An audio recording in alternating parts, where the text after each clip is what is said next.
Elliott was born 1971. She's 48 years old, but she looks a lot younger than her age. She grew up in an abusive neighborhood. She grew up in poverty. She grew up poor. She grew up mistreated. She was very smart. She did very well in school, but she had to deal with her life problems. She was abused by her father. She was abused by her cousin. Her father was sexually abusing her behind her mother's back. While her mother was at work, her father would abuse her at home. When she was 7, 8 years old, she was abused by her cousin. She had a cousin who would sexually molest her and abuse her for his own sexual pleasure when she was 7, 8 years old. And she never told her mom about it. You know, she didn't tell her mom that she was sexually abused by her father, and she didn't tell her mom that she was sexually abused by her older cousin who was 16, 17 years old molesting her.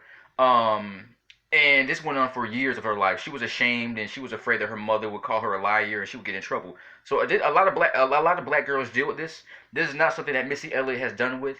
Um, Missy Elliott has done with it. You know, a lot of black girls go through this. There's a lot of black girls who are molested by their fathers, and there are a lot of girls who are molested by their cousins. You know, if you don't believe me, watch the Little Wayne video called "How to Love."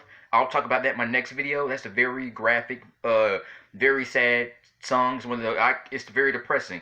Um, on top of that, Missy Elliott was very dark skinned. You know, she was dark skinned and she was overweight.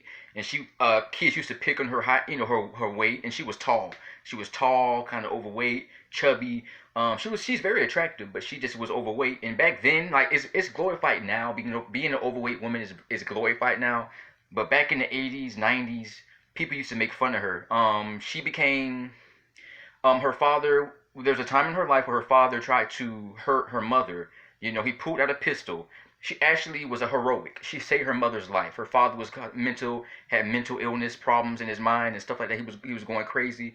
She saved her mother from getting killed by her father. She ran out screaming, and he was arrested, and they moved away from him. But she became famous. During the 19, she had a gift. For her problems, for her mental health. You know, she also suffered from mental health problems too. So to keep her sanity and keep her normal, she would start singing and rapping. She would start singing songs like probably Whitney Houston songs, R&B songs. She would try to sing to keep her mind occupied. In the early 90s, early mid 90s, she became very, very popular. She was one of the first African American woman to become famous who was overweight. She was not skinny. She was very big. You know, she used to eat a lot. I think eating helped her problems. A lot of girls who are overweight eat a lot.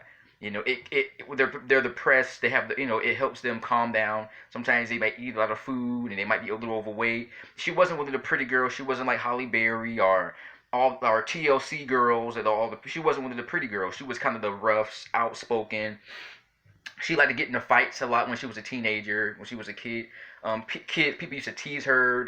She was always jealous of the pretty girls. You know the typical how it is for a lot of black girls who are overweight. You know, they envy the girls who are skinnier, prettier, lighter than her. She was envious of light skinned girls or girls who are a little bit who are shades lighter than her. But believe me, I grew up I was born in 1990. I remember her all throughout the 90s, from the mid 90s to early 2000s. She was off the chain. She was one of the most well known female artists of the 1990s. Besides TLC, I know TLC. They were one of the most successful R&B singers in the world with Scrubs and um, Damn I'm Pretty. All these songs they came out. TLC was above the list for black girls. Then you had Aaliyah. The 90s was a time where a lot of black girls were coming out rapping and singing. They were changed because in the 80s, the 1980s, it was all about the black guys coming out singing about the hood. But now girls in the 1990s, a lot of black girls were coming out with their own music. So the 1990s changed the world. It was a lot of black girls were coming out. She was famous. She said "I Can't Stop the Rain," which came in the 1990s. I remember watching that song a lot. It used to come on every day on BET. If you don't remember, like I said, if I was born in 1990, I'm 29 years old. I have history. All you see is a black guy making videos, but you don't understand. I have history. I grew up during the 90s. I remember 1995, 96, 2000, 2005. I remember my life I remember 1994, how things was back then. I remember how life was. You know, right now you just see a black guy talking to the camera, but you don't know my life. You don't know my history. I've been living a long time, and I do look young. You know, I look about 15, but I'm not. I'm in my late 20s, but I have history. You know, you might see a fresh-faced black guy, but I have history. You know, I've been living a long time. Missy Elliott Was so she sold a lot of albums, and she was a lot of guys was coming at her. She, even though she was overweight and dark skinned, you know, she was so confident in herself. That's what people like about her, confidence, and she overcame all the obstacles. All the obstacles. She was famous, making videos. I Can't Stop the Rain, a whole bunch of other music. And she was into the futuristic. Her mind was like, her in her thinking, she's thinking about, I wonder what life is going to be like 30 years from now. She's always in. She's wearing a lot of futuristic clothes. She was very eccentric, and this is what made her famous. Being overweight, her being different, her being her living in the future. She was friends with um a lot of rappers and stuff like that. I think she knew I think she knew Biggie Smalls. I think she knew the TLC girls. I think she knew Aaliyah. I think she knew all these but rap. She knew Jay Z. I think she knew a whole bunch of people during the '90s. She knew Snoop Dogg. She knew a lot of people in the '90s. She knew Tupac, Biggie. She knew a whole bunch of famous, because she was up there. She was high status. Of course, over the years, she in 2020 she has lost a lot of her fame because of her age. When she was doing all that rapping, and she was in her mid 20s, mid late 20s, she was young. She was in her early mid late 20s. Now she's in her late 40s. She's old, but she's lost a lot of weight. If you saw her now, you wouldn't even recognize her. She looks a lot different.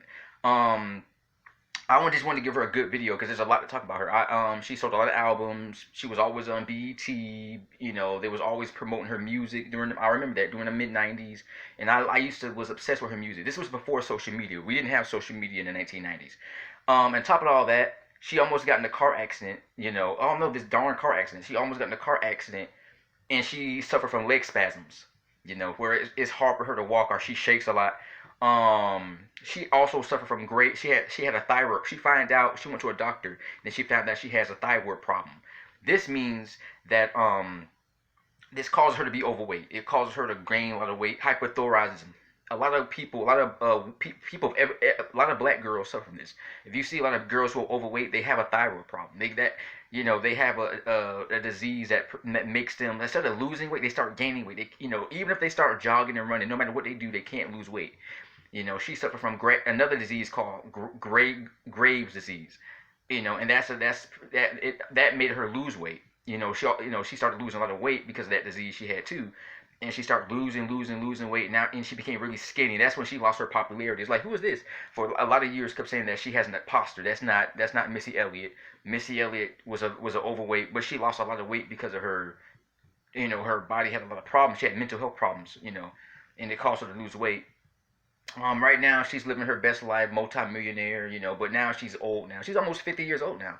Times are changing. It's 2020 now. She's in her late 40s. She's 48 years old. She was born in 1971. And she grew up during the 70s and 80s.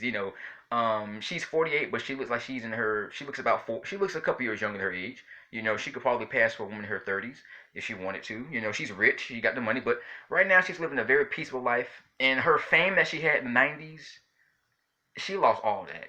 She don't have the same fame she had. Things are changing now. We get all these new rappers now. Cardi B, Beyonce, Kanye West. You got all these young rappers coming out now. So Chris Brown. So the world has changed since the '90s. I grew up during the '90s.